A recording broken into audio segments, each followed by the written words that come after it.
இன்னைக்கு சுதந்திர தினம் அப்படின்னு கொண்டாடிக்கிட்டு இருக்கிறோம். காஞ்சி மகா சுவாமிகள் தெய்வத்தின் குரல் முதல் பகுதி. இந்த முதல் பகுதி எப்போ வந்ததுன்னா 1973 வந்துச்சு.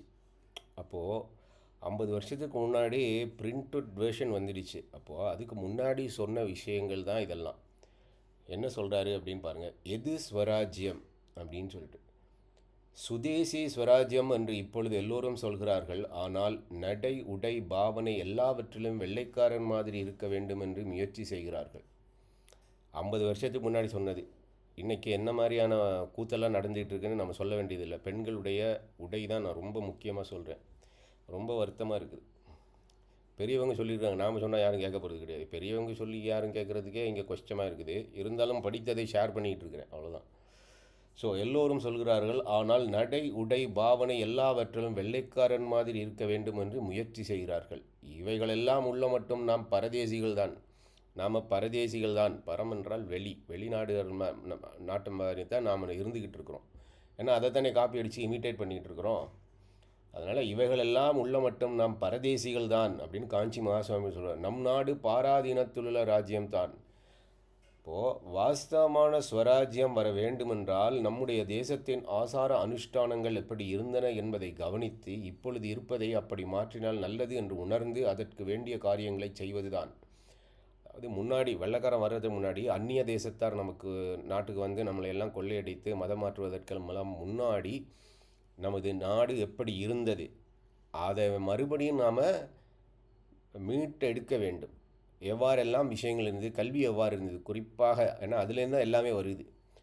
நாம் சுதந்திரம் பெற்றுட்டோம் அப்படின்னு சொல்லிட்டு வெள்ளைக்காரனுடைய கல்வி திட்டத்தை நான் வச்சுட்டுருக்கோம். அன்றைக்கி கூட ஒரு ஸ்கூலில் பேசிக்கிட்டு இருக்கும்போது சொன்னேன், நான் நின்றுட்டு இருக்கேன், நீங்கள் உட்காந்துட்டு இருக்கிறீங்க. ஆசிரியர்கள் நின்றுட்டு இருக்கிறதும் மாணவர்கள் உட்கார்ந்துருக்கிறதுமா பாரத தேசத்தின் கல்வி முறை குருகுலம் அப்படின்ற ஒரு பிக்சர் பண்ணி பாருங்கள் எப்படி இருக்கும் அப்படின்னு சொல்லிட்டு நான் கேட்டப்போ பசங்களே சொன்னாங்க, 2 பேரும் உட்காந்துருப்பாங்க அப்படின்னு சொல்லிட்டு.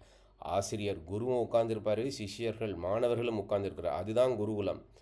ஆனால் இங்கே ஆசிரியர்கள் சேவகர்களாக மாணவர்களுக்கு வேலை செய்வதற்கு நின்றுக்கிட்டு இருக்கிறதும், மாணவர்கள் மேனேஜர் மாதிரியும் பாஸ் மாதிரியும் அவங்க தான் சம்பளம் கொடுக்குறாங்க. அதான் நிஜமும் அவங்க தானே சம்பளம் கொடுத்துட்டு இருக்கிறாங்க. அதனால் அவங்க உட்காந்துட்டு இருக்கிறாங்க. ஆசிரியர்கள் பனிஷ்மெண்ட் மாதிரி நின்று கிளாஸ் எடுத்துகிட்டு இருக்கிறாங்க. அப்புறம் எப்படி கல்வி உருப்படும்? கேவலமாக இருக்கும். இந்த விஷயம்லாம் காஞ்சி மாதிரி ரொம்ப வருஷம் முன்னாடியே சொல்லியிருக்காங்க. சரி, அதெல்லாம் மாறினா தான் விஷயம் வரும். இல்லைன்னா ரொம்ப நாளாகும் மாற்றங்கள் எல்லாம் வர்றதுக்கு. ஆனால் இந்த விஷயம்லாம் 50 வருஷத்துக்கு முன்னாடியே சொல்லியிருக்கிறாரு. அதுதான் ரொம்ப வருத்தமாக இருக்குது. இதெல்லாம் யாரும் பேசி அதை எடுத்துகிட்டு போய் நாட்டுக்கு செய்ய வேண்டிய காரியங்களை யாரும் செய்கிறதா இல்லை. அதனால் ஷேராவது பண்ணுவோம் படித்த விஷயத்த அப்படின்னு சொல்லிட்டு. சரி, என்ன சொல்கிறாரு அப்படின்னா, வாஸ்தவமான ஸ்வராஜ்யம் வர வேண்டுமென்றால் நம்முடைய தேசத்தின் ஆசார அனுஷ்டானங்கள் எப்படி இருந்தன என்பதை கவனித்து இப்பொழுது இருப்பதை அப்படி மாற்றினால் நல்லது என்று உணர்ந்து அதற்கு வேண்டிய காரியங்களை செய்வதுதான். நம்முடைய தேசத்து பழைய வழக்கங்கள், தர்மங்கள், ஆத்ம சம்பந்துக்கள் மாறாமல் இருக்க வேண்டும். பிற தேசத்தார் மாதிரி நாம் இருக்க வேண்டும் என்று நினைப்பது தப்பு. அடுத்த வரி ரொம்ப முக்கியம். வெளிநாட்டார் சொல்லாமலே நாமே அவர்களுடைய பழக்கங்களுக்கு அடிமையாகிய விட்ட பின் அரசியலில் மட்டும் அடிமைத்தனம் இருந்தென்ன போயென்ன. இங்கே நிறைய பேர் மதம் மாற்றிட்டாங்க. மதம் மாற்றினாலே சுதந்திரம் எங்கே இருக்குதுன்னு எனக்கு புரியலை. சரி, நீ பிறக்கும்போது அந்த மதத்தில் பிறந்தால் அது வேறு விஷயம். we respect that you continue in that religion, nobody questions you, nobody wants you to come back to Hindu religion, okay? But இந்த ஜெனரேஷனில் இருந்துக்கிட்டு இப்போ நீ மாறுறது தான் உன்னை நீயே கொஸ்டின் பண்ணிக்கணும். ஓகே, அந்த மதம் சொன்னிச்சுன்னா என்கிட்ட வந்தால் தான் உனக்கு ஆசீர்வாதம், நீ பண்ணின தவறெல்லாம் நான் பாவங்களெல்லாம் மன்னிப்பேன் நீ அப்படின்னு சொன்னாங்கன்னா அது பிஸ்னஸ் இல்லை. இந்த நாட்டுக்கு வந்தால் தான் உனக்கு விசா அப்படின்ற மாதிரி இருக்குது. கடவுள் அந்த மாதிரி சொல்லுவார். எங்கே இருந்தாலும் என்ன நினச்சா உனக்கு நான் மோட்சம் தர்றேன் அப்படின்னு சொல்கிறது தான் கடவுள். நீ என் மதத்துக்கு வந்து என்னை சொன்னால் தான் சொன்னால் யாராவது இது எப்படி இருக்குன்னா, இனி எந்த ஜாதியோ அந்த ஜாதி இருந்தால் தான் நான் உனக்கு பணம் கொடுப்பேன்னு சொன்ன மாதிரி இருக்குது. அது என்ன மனுஷத்தன்மை? நீ என் ஜாதியாக இருந்தால் தான் உனக்கு நான் சாப்பாடு கொடுப்பேன். அன்னதானம் வந்து இந்த மதத்தை சேர்ந்தவங்களுக்கு தான், அன்னதானம் இந்த ஜாதியை சேர்ந்தவங்களுக்கு தான், அன்னதானம் இந்த மொழி பேசுகிறவங்களுக்கு தான் அன்னதானம், மற்றவங்களுக்கெல்லாம் இந்த லைனில் நிற்காதீங்க அப்படின்னு சொல்கிற மாதிரி இருக்குது. சிலர் மதம் மாற்றி வேலை பண்ணிக்கிட்டு இருக்கிறது.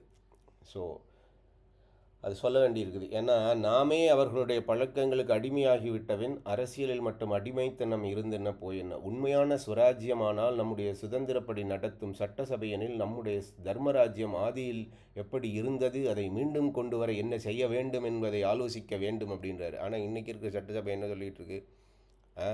அந்த மதத்தில் இருக்கிற கோட் பண்ணிகிட்டு இருக்கிறாங்க, பைபிளை கோட் பண்ணிகிட்டு இருக்கிறாங்க, நான் இந்த மதத்தை சேர்ந்தவன் சொல்லிகிட்டு இருக்கிறாங்க. இதுக்கு வெள்ளைக்காரனையை கூட்டி உட்கார வச்சு ஆட்சி பண்ணலாமே. வெள்ளைக்காரனுடைய மதத்துக்கு அடிமையாகிட்டு அது அந்த மதத்தை தூக்கிக்கிட்டு என்ன நடக்குது இந்த நாட்டில்? இதெல்லாம் கேட்குறதுக்கு ஆள் இல்லைன்னு நினச்சிட்டு இருக்கக்கூடாது. நிறைய பேர் யோசிச்சுட்டு இருக்காங்க, நிறைய பேர் யூடியூபர்ஸ்லாம் போட்டுக்கிட்டு இருக்கிறாங்க. தக்க நேரத்தில் தமிழ்நாடு விழித்தெழும் அப்படின்றதும் காஞ்சி மகாசன் சொல்லியிருக்காங்க. இந்துக்கள் எப்பவுமே தூங்கிட்டு இருப்பாங்கன்னு நினச்சிட்டு இருக்கக்கூடாது. சரி, இப்போ என்ன சொல்கிறாங்க? உண்மையான ஸ்வராஜ்யமானில் நம்முடைய சுதந்திரப்படி நடத்தும் சட்டசபையினில் நம்முடைய தர்மராஜ்யம் ஆதியில் எப்படி இருந்தது, அதை மீண்டும் கொண்டு வர வேண்டும் என்று ஆலோசிக்க வேண்டும். நமக்கென்று ஒரு பண்பாடு நாகரிகம் உண்டு, இருக்கட்டுமே, அதை ஏன் கட்டிக்கொண்டு அழ வேண்டும் என்றால் நமது என்கிற வெறும் பாசத்துக்காக இப்படி சொல்லவில்லை. எத்தனையோ புராதன நாகரிகங்கள் கால பிரவாகத்தில் அடித்து கொண்டு போனதிலும் நம் பண்பாடும் நாகரிகமும் பாறாங்கல் போல் எத்தனையோ ஆயிரம் ஆண்டுகளாக நிலைத்திருப்பதாலேயே இதற்கு ஒரு விசேஷம் இருக்கத்தான் செய்கிறது என்று உணர்ந்து அதையே நாம் அனுசரித்து வாழ வேண்டும். உலகம் பரவிய மதம் அப்படின்னு இன்னொரு இடத்துல காஞ்சி மகாசுவாமி சொல்கிறாரு. உலகம் பரவிய மதமாக வேத மதம், வைதிக மதம் இருந்திருக்கு. அதற்கான சான்றுகள் நிறைய உண்டு. ஸ்காண்டினேவியாவில் முருகனை வழிபட்டிருக்கிறாங்க. அந்த விஷயங்கள் எல்லாம் நிறைய சொல்லியிருக்கிறாங்க. ஆஸ்திரேலியாவிலையும் சிவா டான்ஸ் அப்படின்னு எல்லாம் பண்ணியிருக்கிறாங்க. கபில ஆரண்யம் தான் கலிஃபோர்னியா ஆச்சு அப்படின்னு நிறைய எவிடன்ஸ் சொல்லியிருக்கிறாங்க. நம்ம ஸ்கந்தர் தான் இஸ்கந்தராகி அலெக்சாண்டர் என்றாகி எல்லாம் மற்ற ஊர்களெலாம் போயிருக்கு. ஸோ ஒரு காலத்தில் சனாதன தர்மம் எல்லா ஊர்லேயும் இருந்திருக்கு. மெக்கா அப்படின்றது கூட என்னெல்லாம் இருந்திருக்கு அப்படின்னு த மெசேஜ் அப்படின்ற ஆங்கில படம் பார்த்தோன்னா தெரியும். உருவ வழிபாடு அங்கெல்லாம் எப்படி பண்ணினாங்க அப்படின்னு சொல்லிட்டு அதை இப்போ கூட அது சிவலிங்கம் அப்படின்னு சொல்லிகிட்டு இருக்கிறாங்க நிறைய பேர். ஸோ அதனால் எவ்வளோ தான் மாற்றுவதற்கு முயற்சி பண்ணினாலும் சனாதனத்தினுடைய எச்சங்கள், the ruins of Sanatana Dharma in other countries are clearly evident for those who seek the truth. So அதனால் எத்தனையோ ஆயிரம் ஆண்டுகளாக நிலைத்திருப்பதாலேயே இதற்கு ஒரு விசேஷம் இருக்கத்தான் செய்கின்றதென்று உணர்ந்து அதையே நாமும் அனுசரித்து வாழ வேண்டும். நாம இருக்க வேண்டும். ரொம்ப முக்கியமான விஷயம், நாம இருக்க வேண்டும். மற்றவனுக்கெல்லாம் போயிட்டு நாம் அடிமையாகி மதம் மாறிக்கிட்டு இருக்க வேண்டிய அவசியம் கிடையாது. எவ்வளவு பலம் நமக்கு உண்டோ அவ்வளவையும் நம்மை நிஜமான நம்மவர்களாக்குவதில் உபயோகிக்கப்படுத்த வேண்டும் அப்படின்றாரு. வெள்ளைக்கார வேஷம் ரொம்ப ரொம்ப முக்கியமான வரி. வெள்ளைக்கார வேஷத்திலே உள்ள நம்மவர்கள் சட்டம் செய்கிறார்கள். இன்றைக்கி சட்டம் அப்படின்னு சொல்லிகிட்டு இருக்கிறது எல்லாம் என்னது? இது every thing is British imitation. வெள்ளைக்கார வேஷத்தில் அவனை துரத்திட்டு நாம் அந்த இடத்துல போய் உட்காந்துக்கிட்டு ஆட்சி பண்ணிகிட்டு இருக்கோம். இப்படியா இருந்தது வெள்ளைக்காரன் வரும்போது இந்த நாடு? வெள்ளைக்காரன் வரும்போது எப்படி இருந்தது? மன்னர்கள் ஆட்சி பண்ணிகிட்டு இருந்தாங்க. அந்நியர்கள் வரும்போது இந்த நாடு மன்னர்கள் ஆட்சி பண்ணிக்கிட்டு இருந்தது. அந்த மன்னர் குலம் எல்லாத்தையும் அணிச்சிட்டு இவங்களாம் தன்னுடைய குலத்தை உருவாக்கிக்கிட்டு இருக்கிறாங்க. 4வது ஜென்ரேஷனுக்கு அப்பனுக்கு அப்புறம் பிள்ளைக்கு அப்புறம் பிள்ளைக்கு அப்புறம் புள்ளன்னு இவங்களா ஒரு டைனாஸ்டியை உருவாக்கிக்கிட்டு இருக்கிறாங்க.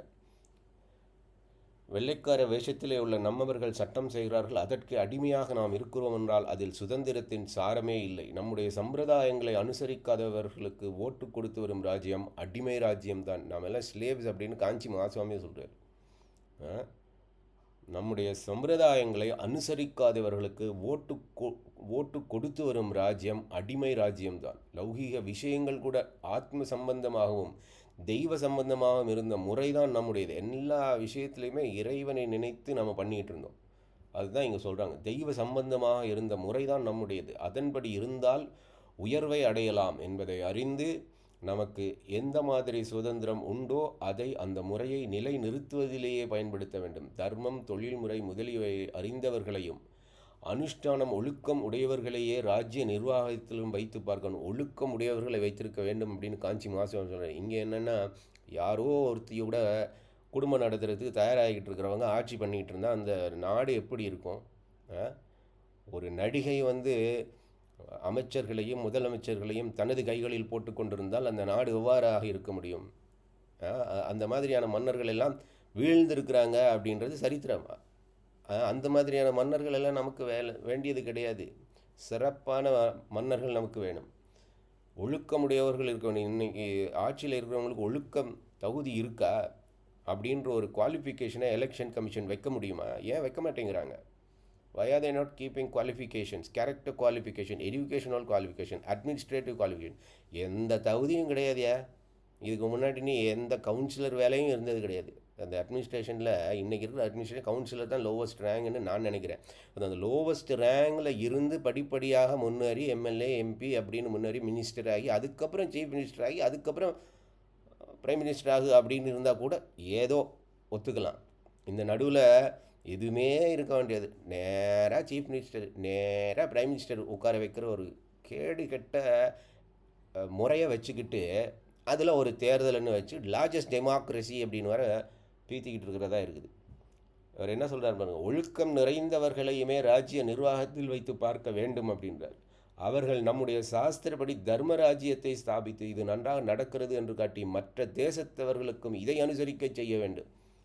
அப்படி நடத்தி காட்டுவதற்கு நம்முடைய சாஸ்திரங்களை எல்லாம் தெரிந்து கொள்ள வேண்டும். வழிகாட்டும் புஸ்தகங்கள் பல இருக்கின்றன. இவை இருப்பதால் தான் நானும் இதையெல்லாம் சொல்லவாவது முடிகிறது. இல்லாவிட்டால் எல்லாம் மறந்து போயிருக்கும். அவைகளை பார்த்து அந்தப்படி ஏன் நடக்கக்கூடாது, அந்தப்படி பண்ணுகிறவர்களை ஏன் சட்டசபைக்கு அனுப்பக்கூடாது என்று எல்லா ஜனங்களும் ஆலோசித்து பார்க்க வேண்டும். நமக்கு கொடுக்கப்படும் சுதந்திரத்தை இவ்விதம் பிரயோஜனப்படுத்தி லோகத்தில் தர்மத்தை நடத்தி காட்டி மற்ற தேசத்தவர்களுக்கும் வழிகாட்டி பரமேஸ்வரனுடைய அனுகிரகம் பெற வேண்டும் அப்படின்னு காஞ்சி மகாசுவாமியால் சொல்லியிருக்கிறாரு. எது ஸ்வராஜ்யம் அப்படின்றதில் முடிஞ்சதுன்னா லைக் பண்ணி ஷேர் பண்ணுங்க. 75-80 வருஷங்களுக்கு அப்புறமாவது காஞ்சி மகாசுவாமிகள் எது ஸ்வராஜ்யம் அப்படின்னு சொல்லியிருக்கிறாரு அப்படின்றத தெரிஞ்சு அதற்கான முயற்சிகளை நாம் பண்ண ஆரம்பிக்கலாம். அதுதான் நிஜமான ஸ்வராஜ்யம், அதுதான் நிஜமான சுதந்திர தினம்.